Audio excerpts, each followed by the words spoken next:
Hi అండి. నమస్తే. నేను మీ Lakshmi. Welcome back to our channel. ఈరోజు మనం సింపుల్ అండ్ టేస్టీ అయిన ఐస్ క్రీమ్ చేయబోతున్నామండి. ఎలాంటి కలర్స్ గానీ, పంచదార గానీ లేకుండా హెల్తీ అండ్ టేస్టీగా ఈ ఐస్ క్రీమ్‌ని ప్రిపేర్ చేసుకోబోతున్నాము. ఇలా చేస్తే ఎవరైనా ఇష్టంగా తింటారండి. టేస్ట్ కూడా సూపర్‌గా ఉంటుంది. ఇప్పుడు ఇది ఎలా చేయాలో తయారీ విధానం చూద్దాం. స్టవ్ మీద ఒక గిన్నె పెట్టుకునేసి ఇందులోకి హాఫ్ లీటర్ చిక్కటి పాలు వేసుకోవాలండి. పాలన్నీ వేసుకున్న తర్వాతనే స్టవ్ ముట్టించుకునేయాలి. ఇలా హాఫ్ లీటర్ వేసుకున్న తర్వాత ఇప్పుడు ఈ పాలు ఉడకతా ఉండంగలోనే ఇంకొక సైడ్ మనం జీడిపప్పు నానబెట్టుకునేద్దాము. నేను ఈ జీడిపప్పుని హాఫ్ అన్ అవర్ ముందే నానబెట్టినానండి. వేడి నీళ్ళల్లో నానబెడితే తొందరగా నానుతుంది. మీకు నీళ్ళతో ఇష్టం లేకపోతే పాలతో అయినా కూడా నానబెట్టుకోవచ్చు. ఇప్పుడు ఇవి ఒక చిన్న మిక్సీ జార్ తీసుకునేసి ఇలా నీళ్ళతో గూడా వేసుకునేసి, మూత బెట్టేసి, బరకనేది లేకుండా మెత్తగా ఇలా పేస్ట్ లాగా చేసుకోవాలండి జీడిపప్పుని. చూస్తున్నారు గదా! ఇలా వేసుకునేసి దీన్నిప్పుడు పక్కన బెట్టుకునేద్దాము. ఈ లోపల మనం స్టవ్ మీద పాలు బెట్టున్నాం గదా! పాలు గూడా మనకి పొంగొచ్చేస్తా ఉంటాయి చూడండి. ఇలా పొంగొస్తా ఉన్నప్పుడు మనం కలుపుతూనే ఉన్నామంటే పాలనేది చిక్కబడిపోతాయి.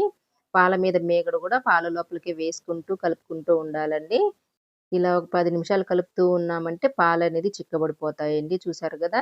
చిక్కగా వచ్చేసినాయి. ఇప్పుడు మనం ఇందులో జీడిపప్పు పేస్ట్ వేసుకునేద్దాము.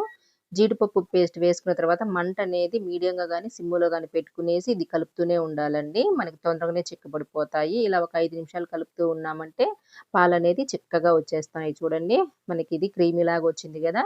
ఇలా వస్తే సరిపోతుంది. ఇప్పుడు స్టవ్ ఆఫ్ చేసుకునేసి దీన్ని దించి పక్కన పెట్టుకునేద్దాము.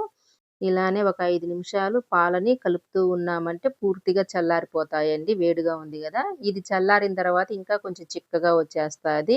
చూసారు గదండీ! మనకిది క్రీమీలాగా చిక్కగా వచ్చింది పూర్తిగా చల్లారిన తర్వాత. ఇప్పుడు దీన్ని మనం మిక్సీ జార్‌లో వేసుకునేద్దాము. ఇలా మొత్తం మిక్సీ జార్‌లో వేసుకున్న తర్వాత ఇప్పుడు ఇందులోకి 2 స్పూన్లు బెల్లం వేసుకునేద్దాము. పాలు చిక్కగా కాగినప్పుడు స్వీట్‌గా ఉంటాయండి. కాబట్టి చూసి వేసుకోవాలి. బెల్లమైనా, చక్కెరైనా ఏదైనా మీరు తినే స్వీట్‌ని బట్టి.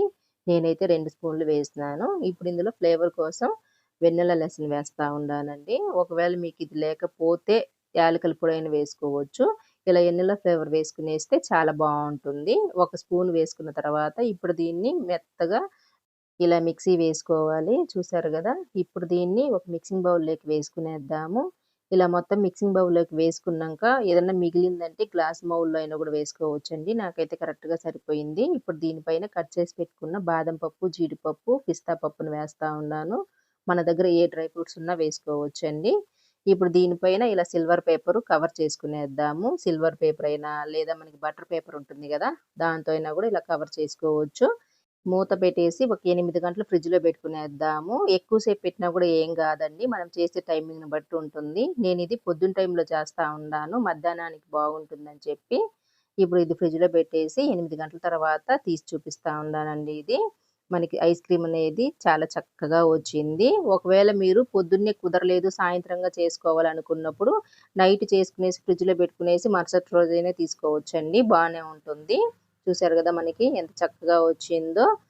ఇలా ఇంట్లో ఉండే వాటిలతోనే హెల్తీ అండ్ టేస్టీ అయిన ఐస్ క్రీమ్ చేసుకోవచ్చండి. టేస్ట్ గూడా సూపర్‌గా ఉంటుంది. మనం అచ్చం బయట తినేట్టుగానే ఉంటుందండి. ఇప్పుడు దీన్నంతా ఒక ప్లేట్‌లో వేసుకునేసి ఇలా అయినా తినేయొచ్చు. లేదా దీనిపైన కొంచెం బాదం పప్పు, జీడిపప్పు చల్లుకునేసి చిన్న చిన్న పీసెస్‌గా కట్ చేసుకొనైనా తినేయొచ్చండి.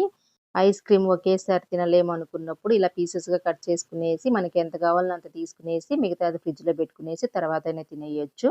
ఈ వీడియో గనక నచ్చితే లైక్ చేయండి. ఇలాంటి మరెన్నో రెసిపీస్ కోసం మన ఛానల్‌ని సబ్స్క్రైబ్ చేసుకొని మీ ఫ్రెండ్స్ అండ్ ఫ్యామిలీకి షేర్ చేసి పక్కనే ఉండే బెల్ ఐకాన్‌ని క్లిక్ చేసినారంటే నేను పెట్టే వీడియోలు మిస్ అవ్వకుండా చూడడానికి